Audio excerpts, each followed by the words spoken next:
Hello viewers, welcome to Telugu audio stories. మీరు కనుక ఛానల్ని ఫస్ట్ టైం చూస్తున్నట్లయితే ఛానల్ని సబ్స్క్రైబ్ చేయండి, లైక్ చేయండి. అలానే కథపై మీ విలువైన ఒపీనియన్ని కామెంట్ రూపంలో తెలియజేయండి. ఇక కథలోకి వెళ్దామా? వీడియో చూస్తున్నందరూ కింద కనిపిస్తున్న హైప్ ఆప్షన్లోకి వీడియోని ఎంకరేజ్ చేయండి. ఫస్ట్ టైం మెంటల్ని పొత్తుల్లోకి తీసుకున్న సహస్ర కళ్ళు సంతోషంతో చెమ్మగిల్లాయి. అందులోనూ పెద్ద బుజ్జిదని కంటిలో కనిపిస్తున్న పుట్టుమచ్చ తన నమ్మకాన్ని నిజం చేసిన ఆనందాన్ని మాటల్లో చెప్పలేకపోతోంది తను. పెద్దది విషిత, చిన్నది మా అమ్మ. చూడు ఎంత సైలెంట్గా సౌమ్యంగా ఉందో. వాళ్ళు కోల్పోయిన ప్రేమను అందుకోవడానికి, నేను కోల్పోయిన ప్రేమనివ్వడానికి ఇద్దరు వచ్చేశారు అంటూ ఆల్మోస్ట్ ఏడ్ చేసింది సహస్ర. బ్యాక్ సపోర్ట్తో తనని చాలా అంటే చాలా జాగ్రత్తగా కూర్చోబెట్టి బేబీస్ని ఇద్దరు పడిలో పడుకోబెట్టి ఫీడింగ్ ఇవ్వాలి అన్నాడు రాజ్. మీ ఇద్దరు ఒకటే కాబట్టి ఏమనిపించదు, బట్ నువ్వుండగా నాకు ఇబ్బందిగా ఉంటుంది. బేబీస్ని నీ చేతులతోనే ఇచ్చావుగా, బయటకు వెళ్ళు అని రిక్వెస్ట్ చేస్తున్న శాలినిని వెనక్కి తోసి, నాకు సపోర్ట్ చేయడం వరకే నువ్వు, నా పెళ్ళానికి అవసరం లేదు అంటూ మధ్యలో ఉన్న కర్టెన్ ఫుల్గా లాగేశాడు రాజ్. ఏం చేస్తున్నావు అని అయోమయంగా అడిగిన హంసపాప పక్కన తనని అడ్జస్ట్ చేసుకుని, నీతో పాటు ఈ ఫస్ట్ మూమెంట్ నాకు కూడా కావాలి. అమ్మగా నువ్వు ఫీడ్ చెయ్యి, నాన్నగా మీ ముగ్గురిని నేను చూసుకుంటాను అని హెల్ప్ చేస్తూ ఉంటే కాదనలేదు సహస్ర. యాక్టివ్గా ఉన్న పెద్ద పాపకి ముందు స్తన్యం అందిస్తే రాజ్ సపోర్ట్తో చిన్న పాప కూడా రెండో వైపు స్తన్యం పట్టించింది. సహస్రకు వెనుక ఒక చేతిని ఉంచి ముందు నుంచి మరొక చేతితో బేబీస్కి సపోర్ట్ ఇస్తున్నాడు రాజ్. గులాబీ రేకుల్లాంటి చిన్ని చిన్ని పెదవులతో వాళ్ళు చప్పరిస్తున్న మధురమైన అనుభూతితో తృప్తిగా రాజు భుజాన్ని కానింది సహస్ర. పేగు తెంచుకున్న బంధానికి అనురాగాన్ని పంచే ఆ క్షణాలను అపురూపంగా సహస్ర ముఖంలో చూస్తున్నాడు రాజ్. థ్యాంక్ యూ అంటూ హంసపాప ఫోర్ హెడ్ మీద పెదవులద్దిన బాబు గుండెల్లో ఆ రెండక్షరాల్లో ఇమర్చలేని ఉద్వేగం, ప్రేమ, సంతృప్తి, కృతజ్ఞత, ఆరాధన. కాలం కనికట్టు చేసింది, రంగులు మార్చుకుని పరీక్షలు పెట్టింది. సహనంతో పోరాడి నేర్పుతూ నిలబడి ఒకరికొకరుగా ఒక్కటిగా మిగిలిన బంధానికి ప్రతిరూపం ఈ రోజు ఈ క్షణం వాళ్ళ చేతుల్లో బోసినవ్వులతో నిలిచిన ఈ పుత్తడి బొమ్మలు. ఆ పట్టుదలకి, ఆ పోరాటానికి, ప్రాణం కన్నా ఎక్కువగా కోరుకున్న ప్రేమకి దేవుడు కరుణించాడేమో, దీవెనలు మొత్తం ఒకేసారి కురిపించాడు. వాటిని మనస్ఫూర్తిగా అందుకోవడానికి అడ్డుగా ఉన్న ప్రీతి లాంటి చీకటి తెరలను కూడా పూర్తిగా తొలగించాడు. విషయం తెలిసి అందరూ బాధపడి ఫోన్లో మాట్లాడారు. స్నేహం కదా, ఇంటి సంతోషాలతో సంతృప్తి పడకుండా అప్పటికప్పుడు ఆ తల్లిదండ్రుల బాధకు ఓదార్పుగా మారడానికి జయదేవ్ గారు బయలుదేరితే యోగేంద్ర గారు కూడా చేరారు. క్యూటీ బేబీకి 100 జాగ్రత్తలు చెప్పి వాళ్ళిద్దరిని మాత్రమే పంపడం ఇష్టం లేని అభి కూడా తోడుగా వెళ్ళాడు. క్యూటీ డెలివరీ డేట్ దగ్గర పడడంతో అప్పుడే మైరాని తీసుకుని వచ్చేసింది శాలిని. ఇప్పుడు మోహన్ గారి ఫ్యామిలీ కూడా ఇండియాకి రావడానికి ఏర్పాట్లు చేశాడు రాజ్. దానికన్నా ముందు అవినాష్కి గట్టిగా వార్నింగ్ ఇచ్చాడు. ఎటు వెళ్ళినా ఎక్కడికి వెళ్ళినా జెస్సికాకి చెప్పి వెళ్ళమని.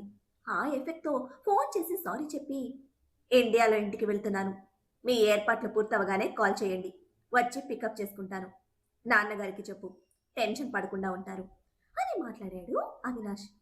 ప్రీతి గురించి అడిగింది జెస్సిక. నా కోసం నిలిచిన నువ్వు, నీతో జీవితం నాకు చాలా ఇంపార్టెంట్. మన బేబీ, మన ఫ్యామిలీ నాకు చాలు. నేను తనని టచ్ చేయలేదు జెస్సి, టెన్షన్ పడకు అని చాలా నార్మల్గా ఎమోషనల్ అయ్యి సూసైడ్ అటెంప్ట్ చేసిందని క్లారిటీ ఇచ్చాడు అవినాష్.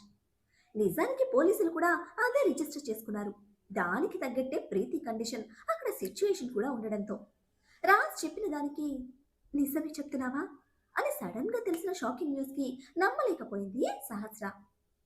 నీ కోసం, నీ సంతోషం కోసం అబద్ధాలు చెప్తాను, నిజాలు దాస్తాను, బట్ నీ నమ్మకానికి అబద్ధం చెప్పడం ఇంపాసిబుల్. చెప్పానుగా, నేను నమ్మకాన్ని నమ్ముతానని. నీ నమ్మకం బలమైనది, దాని రిజల్ట్ ఇది అని చేతిలో ఉన్న పిల్లల్ని చూపిస్తూ గాంభీర్యంగా సెలవిచ్చాడు బాబు. ఒక మనిషి చనిపోవాలి, శాశ్వతంగా తన ఉనికి కోల్పోవాలని ఏ ఒక్కరు కోరుకోరు. అలా కోరుకునే ఒక దౌర్భాగ్య, నీచమైన పరిస్థితిలో ఒక మనిషి ఉన్నాడు అంటే వాళ్ళు బ్రతికున్న వ్యర్థం. ఆ మహాశక్తికి ప్రణామాలు తెలుపుకొని పసిబిడ్డల పాదాలకు ముద్దు పెట్టి రాజుని గట్టిగా హత్తుకుంది సహస్ర.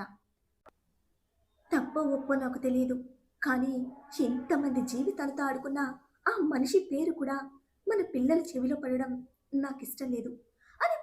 ఎమోషనల్ అయింది సహస్ర. డిశ్చార్జ్ చేసిన తర్వాత సహస్రను ఏ విధంగా ఇబ్బంది పెట్టకుండా హాస్పిటల్ నుంచి చతుర్వేది నివాస్కి తీసుకొస్తే ఆ మరుసటి రోజే జెస్సికతో సహా మోహన్ గారి ఫ్యామిలీ మొత్తం చతుర్వేది నివాస్కి వచ్చింది. సింగపూర్లో ప్రీతి ఫ్యూనరల్ కార్యక్రమాలు పూర్తి కాగానే తరణ్ని తోడుగా వచ్చి మిగతా అందరూ వచ్చేశారు. ప్రీతి చావు సంతోషపడాల్సిన విషయం, అలానే అందరికీ అది వర్తించదు. కుటుంబంలో మిగతా అందరికీ తెలిసిన ప్రీతి పేరు కనుక తన గురించిన బాధ, ఆ తల్లిదండ్రుల గురించిన బెంగ సహజం. అయితే తన వారి ఏ సంతోషం మిస్ అవడం ఇష్టం లేని రాజ్ 11వ రోజు సహస్ర పురిటి స్నానం శాస్త్రోక్తంగా సాంప్రదాయ ప్రకారం కుటుంబం వరకు ఒక మెమరబుల్ డేగా స్టార్ట్ చేశాడు. పూజ మొదలైతే సహస్ర రాజ్ ఇద్దరు పిల్లలతో నిండుగా పూజలో కూర్చున్నారు. బాబు, మీరు అనుకున్న పేర్లు బియ్యంలో రాసి పిల్లల చెవిలో చెప్పాలి అని పంతులు గారు చెప్పడంతో అప్పటి వరకు ఎవ్వరికి చెప్పలేదు పేర్లు. విషిత పేరు, తల్లి పేరైన కీర్తన రెండు కలిసొచ్చేలా పెట్టుకుందామని సహస్రరాజ్ల ఆలోచన. నా కూతురి పేరు నా కూతురికి మాత్రమే సొంతం. మరొకసారి ఎవ్వరికి ఆ పేరొద్దు, ఆ కన్నీరు బాధ కూడా వద్దు అని రాజుని ముందుగానే యోగేంద్ర హెచ్చరించడంతో సుజిత గారి ఆలోచన కూడా అదే కావడంతో సహస్ర డల్లైంది. ఆ పేరొద్దు కానీ కలిసేలా పెట్టుకుందాము. ఆ సీతయ్య మాట పక్కన పెట్టు అని ఫుల్ ఎంకరేజ్ చేశాడు మన బలుపు బాబు. ఆ సపోర్ట్తోనే పెద్ద పాపకి వీక్షిత, చిన్న పాపకి కాంక్షిత అని ట్విన్స్ కి రైమింగ్ కలిసేలా ఎంచుకున్న పేర్లు బియ్యం మీద రాసి పిల్లల చెవిలో చెప్పారు రాజ్ సహస్ర. రైమింగ్ భలే సింక్ అయింది. నేను వీక్షి కాంక్షి అని పిలుస్తాను. భలే క్యూట్గా ఉన్నాయి కదా అని తన ఉత్సాహం చూపించింది క్యూటీ బేబీ. అందరూ ఇష్టంగా సంతృప్తిగా పిల్లల చెవిలో పేర్లు చెప్పి అక్షంతలతో దీవిస్తే అవినాష్ మొదటిసారి మనస్ఫూర్తిగా రెండోసారి కుటుంబాలతో అందరిలో మళ్ళీ కలిశాడు. ఈ మూమెంట్స్ తనకి చాలా అంటే చాలా విలువైనవి. చనిపోయిన మనిషి తిరిగి ఈ విధంగా తిరిగి రావడం అంటే మామూలు విషయం కాదు. అందరికీ తనొక అద్భుతం కావడంతో మహా గొప్పగా రిసీవ్ చేసుకున్నారు అవినాష్ను. మాట వరుసకి చెప్తే నిజంగానే మా ఇంటి దానివైపోయావు అని మానస గారు ముచ్చటగా జెస్సికకు మెడికల్ విరిచి ఫంక్షన్లో మనవరాలతో పాటు వాళ్ళిద్దరికీ కూడా బట్టలు, కానుకలు, పిల్లాడికి కూడా బట్టలు, వస్తువులు బహుకరించారు.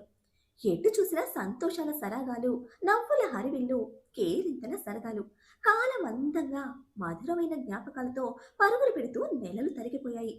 క్యూటీ బేబీకి 7వ నెల.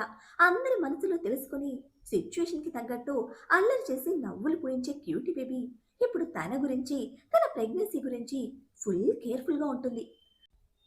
అల్లరి పిల్లలా, ఆడపిల్లలా కాదు, నా పొట్టి పెళ్ళం ఇలా బేబీ బంప్తో ఎంత అందంగా ఉందో తెలుసా అంటూ కంటి కాటుగా చెవి వెనుక చుక్క పెట్టి సిగ్గుపడుతున్న క్యూటీ బేబీ పెదవుల మీద చిన్నగా ముద్దు పెట్టాడు అభి. అభి, ఒకసారి కిందకిరా, అన్నయ్య వాళ్ళు వచ్చారు అని వినిపిస్తున్న నందిత మమ్మీ పిలుపుకి సరే అత్తయ్య అని చెప్పి ఏమైనా తింటావా, ఆకలిస్తోందా అని క్యూటీ బేబీని అడిగితే ఫంక్షన్ అయ్యే వరకు నా పక్కనే ఉంటావుగా అని ఆశగా అడిగింది. నీకు మొదటిసారి గంధం రాసి బొట్టు పెట్టి గాజులు వేసేది నేనే. నేను అడిగిన దానికన్నా ఎక్కువ ఇచ్చావు. అటువంటి నిన్నొదిలి ఎక్కడికి వెళ్తాను? చివరి వరకు ఉంటాను. నీకు ఏమాత్రం ఇబ్బందిగా అనిపించినా నాకు చెప్పు, వచ్చేద్దాం అని ప్రేమగా చెప్పి బలుపు బాబు ఫ్యామిలీని రిసీవ్ చేసుకోవడానికి కిందకి వచ్చాడు అభి. అల్లుడి గొప్పలు అందరికీ తెలిసేలా శ్రీమంతానికి డైనోసార్ మమ్మీ చేసిన ఏర్పాట్లు ఫ్రెండ్స్తో సహా అందరూ ముక్కులు వేలేసుకునేలా చేశాయి. మీ అత్తేంటి మావా, మన సీతయ్యని కూడా డామినేట్ చేస్తుంది అని రాజ్ చెప్తూ ఉంటే ఆవిడ పిచ్చికి నిలబడే ఓపిక నాకు లేదురా బాబు, మా మామను మెచ్చుకోవచ్చు అని అప్పుడు ఇప్పుడు అన్ని సహనంతో నిలబడి వింటున్న అమర్నాథ్ గారికి హ్యాట్స్ ఆఫ్ కొట్టి నీకు ఇంట్రెస్ట్ ఉంటే వెళ్ళి తగులుకో, మాకు కొంచెం బ్రేక్ దొరుకుతుంది అంటూ విడవకుండా తండ్రికి అతుక్కుపోయినా వీక్షితను కదపకుండా కాంక్షితను చేతుల్లోకి తీసుకుని అందరినీ లోపలికి తీసుకువెళ్ళాడు అభి. అప్పట్లో విషిత తండ్రి కూచి, ఇప్పుడు వీక్షిత మన బలుపు బాబు కూచి. చేతులు మారితే చాలు యోగేందర్ తాతలా ఎంత గొంతేసుకుని ఇల్లంతా హడలెత్తించేస్తది. ఆ దెబ్బకి దడిచి రాజ్ నుంచి వీక్షితను తీసుకోవాలంటే తారెత్తిపోతున్నారు ఫ్యామిలీ మొత్తం. అభి అంత మాట అంటే ఇక ఆగుతాడా? అసలుకే మన బలుపు బాబు నిమిషం కూడా వేస్ట్ చేయలేని తలతిక్క మొత్తం డైనోసార్ మమ్మీ మీద ఇన్వెస్ట్ చేశాడు. ఫంక్షన్ కంప్లీట్ అయ్యేసరికి డైనోసర్ మమ్మీకి చుక్కలు కనబడితే ఫ్యామిలీ మొత్తానికి మెమరబుల్ స్వీట్ మూమెంట్స్ మిగిలాయి. సొంత ప్లేస్ అయినా ప్రీతి లేకుండా సింగపూర్లో ఒంటరిగా వద్దు అని జయదేవ్ గారు చెప్పి చెప్పి బలవంతంగా మనోజ్ రాగిణి గారిని కూడా ముందుగా ఈ ఫంక్షన్కి రప్పించి ఆ తర్వాత ఇక్కడే ఉండేలా లాక్ చేసేశారు. అలా వాళ్ళు కూడా పోయిన కూతురు జ్ఞాపకాలతో సిన్హా మ్యాన్షన్లోనే సెటిల్ అయ్యారు. గుమ్మడి పండు లాంటి మగబిడ్డకి జన్మనిచ్చింది క్యూటీ బేబీ. పెద్దయిన దత్తత, రాజ్ స్నేహం, ఆ కుటుంబం అనురాగం, క్యూటీ ప్రేమతో ఈ రోజు వరకు అనాథలా ఫీల్ అవ్వలేదు ఆమె. బట్ ఈ రోజు మాత్రం తన రక్తం, తన సొంతం, తనని నాన్న అని పిలిచే ఒక బంధం చేతిలోకి తీసుకున్న ఆమెకి మళ్ళీ కొత్తగా పుట్టినట్టు అనిపిస్తున్న ఫీలింగ్. క్యూటీ బేబీలా గుండ్రంగా పాల రంగులో 4.25 బరువుతో బొద్దుగా చాలా బాగున్నాడు బాబు. ఆమె ముఖంలోని ఆ ఫీలింగ్ క్యూటీ బేబీకి అన్నిటికన్నా గొప్పగా ఏదో సాధించిన సంతోషం. అందరికీ మరోసారి పండగ ఈ విధంగా పలకరించింది. జయదేవ్, మానస, యోగేంద్ర, సుజిత, ఇంకా మనోజ్ రాగిణి 3 జతల గ్రాండ్ పేరెంట్స్ వీక్షిత, కాంక్షిత ఇద్దరిని అరచేతుల్లో పెట్టుకుని అపురూపంగా పెంచుతూ ఉంటే సహస్రకు కొంచెం వెసులుబాటు దొరుకుతూ ఉన్నా వీక్షిత మ్యాటర్లో రాజ్కి ముచ్చెమటలు పడుతున్నాయి. అప్పుడు ఎన్ని మాటలన్నావురా నన్ను? ఆడపిల్ల తండ్రి కూచిగా ఉంటే ఆ తండ్రికి ఎన్ని కష్టాలుంటాయో ఎప్పుడు తెలుస్తోందా నీకు అని యోగేంద్ర ఎద్దేవా చేస్తూ ఉంటే, నీ బాబుతో నన్ను అనిపించడానికే కదే మళ్ళీ వచ్చావు అని రాజు వీక్షిత మీద రుసరుసలాడడం, తోడుగా కాంక్షిత కూడా బోసి నవ్వులు రువ్వడం, వాళ్ళిద్దరి ముద్దు ముద్దు చిట్టి చిట్టి ఆటలతో అందరూ మురిసిపోవటం, ఆనందాలకు మరో లోకంగా ఉంది ప్రతిరోజు. ఈ మధ్యలోనే అవినాష్ జెస్సికల కొడుకు ఆద్యన్ మల్హోత్రా మొదటి పుట్టినరోజుకి అందరూ మళ్ళీ ఇండియాకి వచ్చి సెలబ్రేట్ చేసుకుని 10 రోజులు అందరితో గడిపి సంతోషంగా తిరిగి వెళ్లారు. ఇదే ఆనందాలతో గిర్రున్న సంవత్సరం తిరిగి వచ్చేసింది. వీక్షిత, కాంక్షిత మొదటి పుట్టినరోజు. దానికి 2 రోజుల ముందే కలకత్తా కాళీమాత ఆలయానికి వెళ్లి అమ్మవారి దర్శనం చేసుకుని అందరి సంతోషాలకి కృతజ్ఞత తెలుపుకుని అటు నుంచటే జ్యోతిషుల వారి దగ్గరికి దర్శనానికి వెళ్లారు. గురువు గారు హిమాలయాల యాత్రలో ఉన్నారు, 3 ఏళ్ల వరకు తిరిగి రారని శిష్యులు చెప్పడంతో కించిత్ బాధపడ్డా జగత్తు శ్రేయస్సు కోరేటువంటి మహనీయుల దర్శన భాగ్యం కలగాలని కోరుకుంటూ తిరుగు ప్రయాణమయ్యారు. వీక్షిత, కాంక్షిత ఇద్దరి పుట్టినరోజు హోంలో పిల్లలందరి మధ్య సెలబ్రేట్ చేసి ఆ రోజు వరకు పిల్లల అల్లరితో కాలం మర్చిపోయిన రాజ్ హంసపాపతో తన సెకండ్ హనీమూన్ కి అఫీషియల్ గా అయితే ఫస్ట్ హనీమూన్ కి ప్లాన్ చేశాడు. అయితే ఈ విషయం ఎవ్వరికీ చెప్పలేదు. ముఖ్యంగా మన బల్పు బాబుకి రియల్ డెవిల్ అయిన వీక్షితకు అస్సలు తెలియకూడదని చాలా చాలా చాలా అంటే చాలా జాగ్రత్తగా ఉన్నాడు. కొండపల్లి బొమ్మల్లా ఉన్న వాళ్ళని చూడడానికి నిజంగా 2 కళ్ళు సరిపోవు.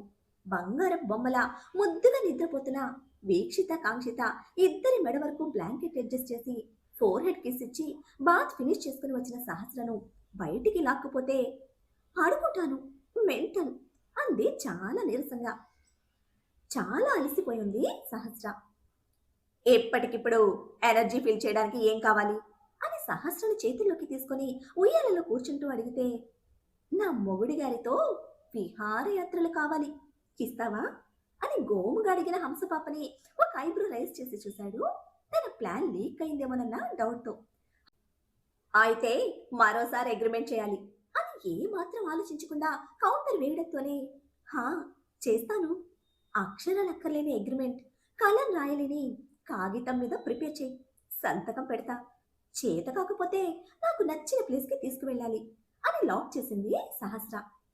ఇటువంటి పంతులమ్మ ఆలోచనలన్నీ నీ పిత్తపరగల బ్రెయిన్లోనే పుడతాయి అంటూ షర్ట్ తప్పించిన హృదయ సింహాసనాన్ని హంసపాప ముందు పెట్టాడు. సరిపోతుందా అంటూ తన ఊపిరి నిలిపిన ఎద మీద వేళ్లతో రాస్తూ, నా పాఠాల నుంచి చాలా నేర్చుకున్నావు మెంటల్ అని నవ్వుతూ, చాలు ఈ జీవితానికి ఈ అగ్రిమెంట్ అని గులాబీ పెదవులతో అయ్యగారి హృదయం మీద ఆధార సంతకం చేసింది సహస్ర. నువ్వు అడిగిన అగ్రిమెంట్ ఇచ్చేశాను, నౌ మై టర్న్ అంటూ హనీమూన్ గురించి చెప్తే దెబ్బకు దడుచుకొని రాజ్ వడిలో నుంచి లేచి నిలబడిన హంసపాప గుండె 100 దాటి పరిగెడుతోంది. మరి బాబు ప్లాన్ అంత భయంకరంగా ఉండడంతో చల్లగా, పచ్చగా, మనోహరంగా, మంచిగా ఉండే ప్లేసెస్ సెలెక్ట్ చేసుకుంటారు ఎవరైనా. ఇక్కడ మన మెంటల్ మోనార్ అత్యంత వేడిగా ఉండే ప్రపంచంలో 2వ అతిపెద్ద ఇసుక ఎడారి అయినా అరేబియన్ డిజర్ట్ లో హనీమూన్ ఫిక్స్ చేశాడు. పిచ్చా నీకు, చంపేద్దాం అనుకుంటున్నావా అని శివలెత్తుతున్న సహస్ర నోరు నొక్కేసి, నీ ఫ్యాంటసీ వరల్డ్ నీకు ఇచ్చేశాను, this is my fantasy with you అని అలాగే పట్టుకుని కిందకి తీసుకొచ్చేస్తే, ఒరే మెంటల్, లేడికి లేచింది పరుగన్నట్టు ఎక్కడ పట్టుకుపోతున్నావు అని గోల గోల చేస్తోంది సహస్ర. సిటీ దాటాక డాడ్కి ఫోన్ చేసి చెప్తాను అని కారులో పడేస్తే, పిల్లలు అంటూ కంగారు పడుతున్న సహస్రను అడ్డుకుని డోర్ లాక్ చేసి కారు స్టార్ట్ చేశాడు. మళ్ళీ పైకి వెళ్తే వీక్షిత అయ్య గారిని వదలదు, కాంక్షిత హంస పాపని వదలదు. వాళ్ళ గురించి నేనంతా సెట్ చేశాను, నువ్వు నన్ను హింస పెట్టకుండా కూర్చో అంటూ కార్ స్పీడ్ పెంచేశాడు రాజ్.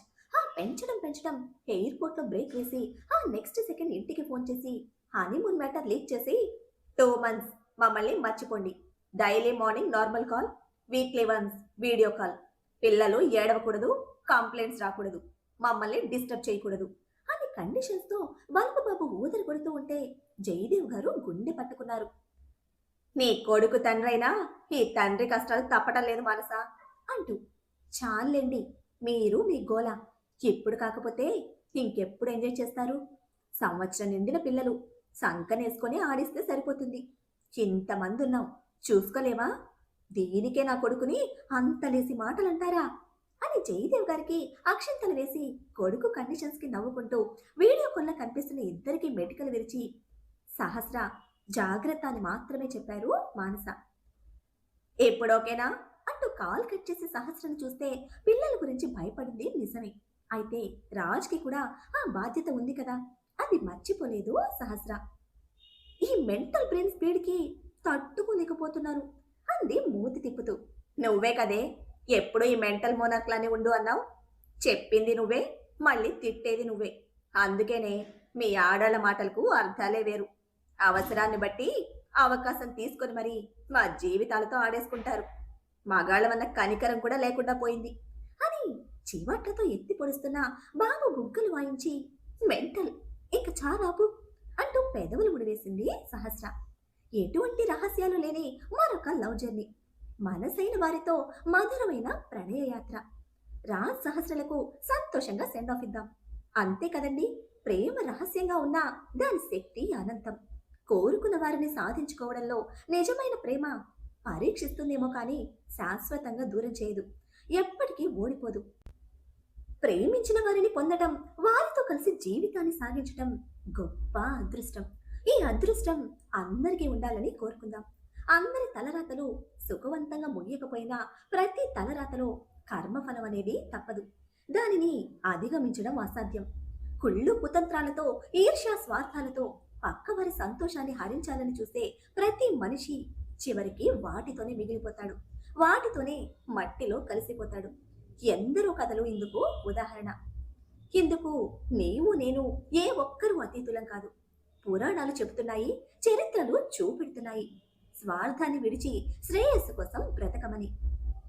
నీవు కోరిన మంచే నీకు తిరిగి వస్తుంది, నీకు నీ కుటుంబానికి సంతోషాన్నిస్తుంది. అందరి సంతోషాన్ని కోరుకుందాం, అందులో మనం కూడా ఉందాం. ఎవరికి ఎప్పుడు ఏది ఎలా ప్రాప్తించాలో అంతా ఆ సర్వేశ్వరుడి కటాక్షం. ఆ కటాక్షం మన మీద ఉండాలని ఆ సర్వేశ్వరుణ్ణి ప్రార్థిద్దాం. యద్భావం తద్భవతి. సర్వే జన సుఖినో భవంతు.